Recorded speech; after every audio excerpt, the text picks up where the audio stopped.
عورت تھا یا مرد تھا، مسجد میں نماز پڑھ رہا ہے، 2 رکعتیں پڑھی، 1 رکعت پڑھی، وضو ٹوٹا، واپس آیا ٹوٹیوں پر، وضو کیا، کسی سے کلام نہ کیے، اس دوران کوئی کام نہ کیا جس سے نماز ٹوٹ جاتی ہے، واپس جا کر وہیں سے نماز شروع کر سکتا ہے، 1 رکعت پڑھ لی، اب دوسری سے شروع کر سکتا ہے۔ عورت تھی، عورت کا بھی اسی طرح وضو ٹوٹا، 1 رکعت پڑھی، پھر واپس آئی وضو کرنے کے لیے، اب وہ یہ بازو نہ کھولے، بازو نہ کھولے، اسی طرح وضو کرے، بازو کے اوپر سے وضو کرے، ننگ ظاہر نہ ہو، تو وہ وہاں سے جا کر نماز پڑھ سکتی ہے دوسری رکعت سے۔ اگر بازو کھول لیتی ہے تو پھر اس کی نماز ٹوٹ جائے گی، ٹھیک ہے، کیونکہ یہ عورت کا ننگ ہے، چھپانا فرض ہے۔ وَقِرَاءَتُ اور اس کا پڑھنا ذاہباً چلتے ہوئے، او عائداً یا آتے ہوئے، للوضوء وضو کے لیے وہ جا رہا تھا یا آ رہا تھا، اس کا قرآن پاک کو پڑھ دینا، تلاوت کر دینا، تو یہ بھی وضو کو کیا کر دے گی؟ توڑ دے گی۔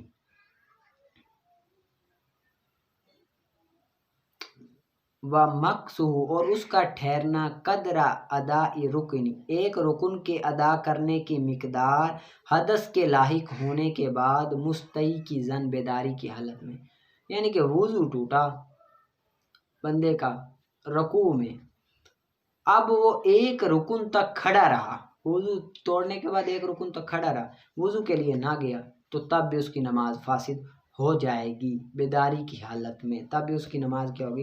فاسد ہو جائے گی۔ ہاں وضو ٹوٹا فوراً چل گیا تو پھر نماز نہیں، فاسد ہو جائے گی۔ یہ تمام مسئلے اس کے لیے ہیں جس کے یعنی کہ بندہ نماز پڑھ رہا ہو، بیچ میں وضو ٹوٹ جاتا ہے تو فوراً آئے اور جا کر فوراً ہی وہیں سے نماز شروع کر دے، ہو جائے گی، ٹھیک ہے، نئی سرے سے پڑھنے کی ضرورت نہیں ہے، ٹھیک ہے، اس کو یاد کرنا۔ اور آگے آپ دیکھیں منطق کا، حرف سلب کے موضوع و محمول کا جز بننے یا نہ بننے کے اعتبار سے قضیہ حملیہ کی تقسیم، قضیہ حملیہ کی تقسیم، ٹھیک ہے۔ جو حرف سلب ہے نا، یہ سارا جو ہے نا، اس کا خلاصہ میں آپ کو سمجھانے والا، میری طرف دیکھیں۔ جو حرف سلب ہوتا ہے نا، حرف سلب یہ نسبت ایجابی کی نفی کے لیے استعمال ہوتا ہے۔ جو پوری نسبت ہوتی ہے نا، اس کی ایجابی کے لیے یہ سلب یہ کیا ہوتا ہے؟ استعمال ہوتا ہے۔ جس طرح کہ زید لیس بقائم، یہ پورے جملے کی نفی اس نے کر دی کہ زید نہیں کھڑا، پورے جملے کی نفی کے لیے آتا ہے۔ لیکن کبھی کبھی جو حرف سلب ہوتا ہے نا، یہ صرف ایک کی نفی کے لیے بھی آتا ہے، موضوع کی نفی کے لیے آتا ہے، یا صرف معمول کی نفی کے لیے آتا ہے، دونوں کی نفی کے لیے نہیں آتا۔ حقیقت میں نا اس کو وضع تو دونوں کے لیے کیا گیا، یہ موضوع کی بھی نفی کرے، معمول کی بھی نفی کرے، لیکن کبھی کبھی یہ صرف موضوع کی کرتا ہے یا صرف معمول کی نفی کرتا ہے، ٹھیک ہے۔ اس اعتبار سے قضیہ کی پھر 2 قسمیں، قضیہ حملیہ معدولہ اور قضیہ حملیہ غیر معدولہ۔ قضیہ حملیہ معدولہ وہ قضیہ حملیہ جس میں حرف سلب موضوع یا محمول یا دونوں کی جز کی نفی کر رہا ہو۔ حرف سلب یا تو موضوع کا یا محمول کا یا دونوں کا جز بن رہا ہو۔ اگر حرف سلب موضوع کا جز بن رہا ہو تو اسے قضیہ معدولۃ الموضوع کہیں گے، جس طرح کہ اللہ حی جماد، یعنی کہ لا حی جماد یہ تھا۔ اگر حرف سلب محمول کا جز بن رہا ہو تو اسے قضیہ معدولۃ المحمول کہیں گے، جس طرح کہ زید لا عالم۔ اب یہاں پر صرف محمول پر حرف سلب لا ہے، عالم پر ہے نا، زید پر تو نہیں ہے۔ اور اگر حرف سلب موضوع و محمول دونوں کی جز بن رہا ہو تو انہیں قضیہ معدولۃ الطرفین کہیں گے، دونوں پر ہے، جس طرح کہ اللہ حی لا عالم۔ اب حی موضوع پر بھی ہے اور لا عالم دونوں پر ہے، ٹھیک ہے۔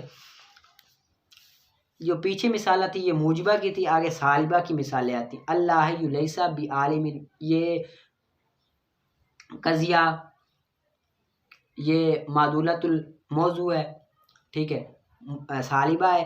اللہ عالم لیس بلا حی، یہ قضیہ معدولۃ المحمول سالبہ ہے۔ اللہ حی لا بلا جماد، یہ قضیہ سالبہ معدولۃ الطرفین ہے، ٹھیک ہے۔ آگے قضیہ حملیہ غیر معدولہ وہ قضیہ حملیہ جس میں حرف سلب کسی کی جز نہ بن رہا، جیسے زید قائم، زید لیس بقائم۔ اگر قضیہ موجبہ میں حرف سلب طرفین میں سے کسی کا جز نہ بنے تو اس قضیہ کو محصلہ کہتے ہیں، جیسے زید قائم۔ اور اگر قضیہ سالبہ میں جز نہ بنے تو اسے بسیطہ کہتے ہیں۔ موجبہ میں نہ بنے تو اسے محصلہ کہتے ہیں، بسیطہ میں اور اگر سالبہ میں نہ بنے تو اسے بسیطہ کہیں گے، ٹھیک ہے۔ اس کو آپ نے اچھی طرح سے یاد کر لینا، اور جو آپ کو دیا ہے میں نے اجراء ترکیب، وہ ضرور اچھی طرح سے محنت کر کے پڑھنی ہے، ٹھیک ہے، پڑھا سنا۔